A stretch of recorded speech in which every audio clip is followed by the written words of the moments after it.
여기서 사실은 용산이 문제다. 아까 제가 당대표가 비대위원장까지 하면은 국민의힘 벌써 6번째 바뀌었다라는 말씀 드렸습니다만은 김기현 대표 앉힐 때도 어떻게 했습니까? 막 개입해가지고 막 누르고 그때 나경원 의원 당하는 거 보고 다들 실시간으로 너무 놀랐잖아요. 근데 그런 가운데 그 과거 멘토, 지금 아니랍니다. 과거에 윤석열 대통령 멘토로 알려진 심평 변호사마저도 페이스북에 본인이 글을 올렸어요. 대통령이 먼저 변해야 한다라고 하면서 대통령의 임금님 놀이가 국정위기로 연결되고 있다. 앞에 좀 좋은 말 쓰긴 했습니다. 윤 대통령은 인간적으로 훌륭한 소양의 희생과 헌신과 요건 그냥 하는 말이고요. 지금 임금님 놀이에 빠져 있을지도 모르고 이것은 그의 재임 기간에 어둡게 들이운 인사정책의 실패와 직결되는 것으로 본다. 또 이런 얘기도 했어요. 풍문으로 보면은 1시간 만나면 59분 동안 혼자 얘기한다고 하잖아요. 근데 이게 심평 변호사가 썼습니다. 이른바 59분 대통령으로 혼자서 말을 한다는 게 일부 국민의 의식에 잡힌 모습이다. 자신에게 옳은 소리 할 수 있는 사람이 몇이나 되는지 돌아보라라고 했어요. 심평 변호사도 연상군 놀이하고 있다 이렇게 지적을 한 겁니다.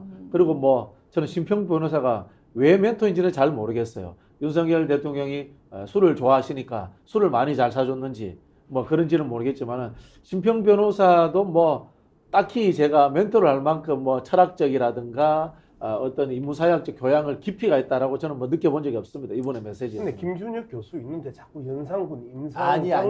제가 지금 이렇게 얘기하니까 제가 삼국지 얘기 하나 좀 할게요. 삼국지도 전공이에요? 삼국지 전공 이제 중국으로 가는 건가요? 수입이 정조 때 들어왔습니다. 삼국지 수호지가. 그렇습니까? 저는 일단 기본적으로 심평 변호사의 이런 충언이라면 충언인데 이걸 윤석열 대통령이 절대 듣지 않을 것이다. 그런데 삼국지에 보면 굉장히 재미난 얘기가 나와요. 그 손권이 이제 유비를 갖다 꼬드기기 위해서 자기의 배다른 여동생과 결혼을 시킵니다. 그래서 오나라로 오게 하잖아요. 그래서 유비가 갔다가 20살도 더 어린 젊은 여인과 결혼 생활을 하니 얼마나 신났겠습니까? 몇 달 동안 자기 나라로 가지 않고 거기서 매일같이 이 여인과 이제 잠자리하고 그냥 신혼생활에 푹 빠져 있는 거죠. 그때 조자룡이 한마디 합니다. 말 한번 타자고. 그랬는데 말을 딱 탔는데 허벅지 살이 되게 부드러워져가지고 말을 타니까 아픈 거예요. 이게. 왜냐하면 전장의 장수는 매일같이 말을 타야 되니까 허벅지가 굳지 않습니까? 몇 달 동안 말을 안 타다 보니까 허벅지 살이 부드러워져 버린 거죠. 그때 유비가 깨달은 겁니다. 내가 그 사이에 계속 놀았구나. 결국 국가 지도자가 해야 될 일을 내가 하지 않았구나. 그래서 딱 결단을 내리고 다시 이제 촉으로 돌아가게 됐거든요. 이건 유비가 그나마 삼국을 통일하지 못한 군주였음에도 불구하고 나름 자신의 입장과 위치를 정확하게 깨닫고 있는 지도자였다는 거죠. 그런데 지금 윤석열은 대통령 놀이하고 있는 거잖아요. 술 마시고 떠들고 야, 나 따라와 막 이런 거 하는 건데 이 사람이 과연 깨달을 수 있느냐? 못 깨달을 거거든요. 이것이 바로 우리나라의 비극이고 한국 정치의 비극이 된다는 겁니다. 이게.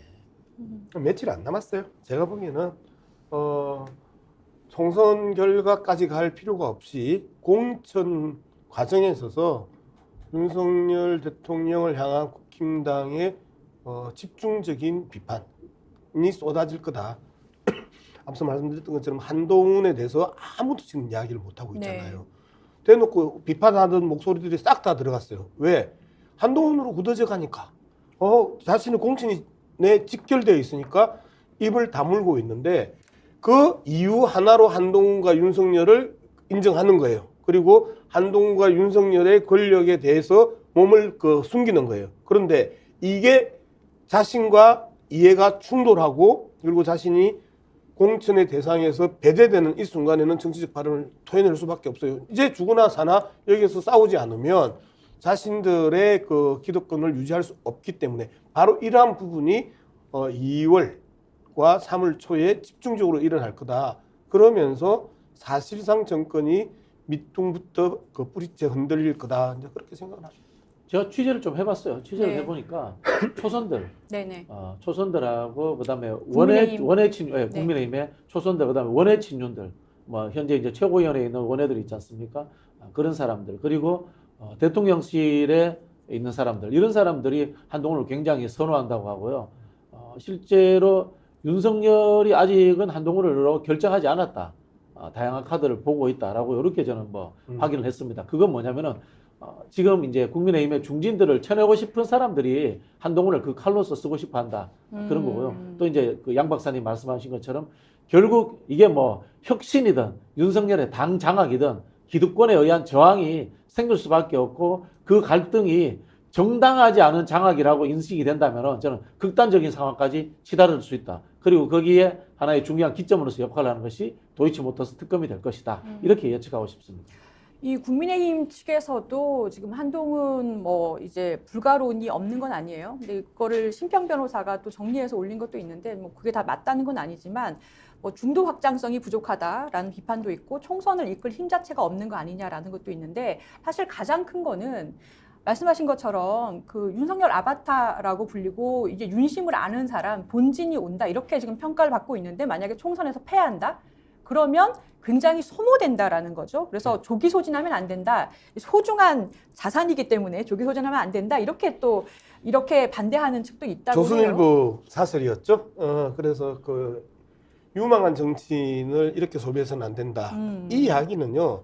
유망한 정치인과 소비의 문제가 아니고요. 얘 안 돼. 검찰공화국도 할래? 지금 이렇게 이 직선동 언론의 대표 주자들이 지금 그 비판을 하고 있는 거잖아요. 그래서 소모라는 이야기는 그냥 그 아주 좋게 제가 무슨 정치, 제가 무슨 비대위원장 이렇게 지금 그 이 직선동 언론들의 이 논설위원들이나 사측은 그렇게 쳐다보고 있는 거예요. 그래서 표현을 둘러서 쳤다. 라고 이제 저는 그렇게 보고요. 그러니까 진심으로 걱정하는 게 아니라 쟤는 안 돼라고 하는데 안 된다고 하는 그 바로 때리기는 상당히 지금 정세 속에서 민망하니 유망한 정치인을 저렇게 소비해서는 안 된다라고 이야기를. 그럼 검찰공화국이라고 이야기하지 말든가. 검찰공화국이라는 단어와 같은 문장 안에 같은 문장 안에 검찰공화국이 있고 그다음에 유망한 정치인을 저렇게 소모해서는 안 된다. 이 이야기가 지금 동시에 파고들잖아요. 그리고 심평 이야기 좀 해야 될 것 같아요. 양대가리 걸고 개고기 장사했던 사람이잖아요, 저 사람도. 이준석하고 똑같은 사람이잖아요. 양두구유. 예. 저 사람이 지금 자꾸 나와가지고 자기가 상당히 소신 있는 발언들을 하고 있고, 그 다음에 여권 내 야권인 양 하면서 글을 쓰는 저 행태도 가정스럽죠. 저는, 이준석이 그 양대가리 걸고 개고기 장사한 거나 심평이 양대가리 걸고 개고기 장사한 거나 다를 바 없다. 저들이 계속해서 말을 하는 것 자체가 가정스럽다라고 하면서 그들에 대해서 명확하게 타격을 하지 않으면 계속해서 본진 타격이 어려워진다. 저 사람들이 저렇게 이야기했네. 조중동이 저렇게 이야기했네. 말 그대로 저 사람들은 그 상황에서 계속해서 희석시키려고 하고 안에 내부에서 비판적인 목소리가 있다라는 걸 다 과시하기 위해서 저런 이야기를 하는 것이기 때문에 그 개고기 장수들은 좀 조용히 해라. 입 다물어라. 저는 그렇게 이야기하고 싶습니다.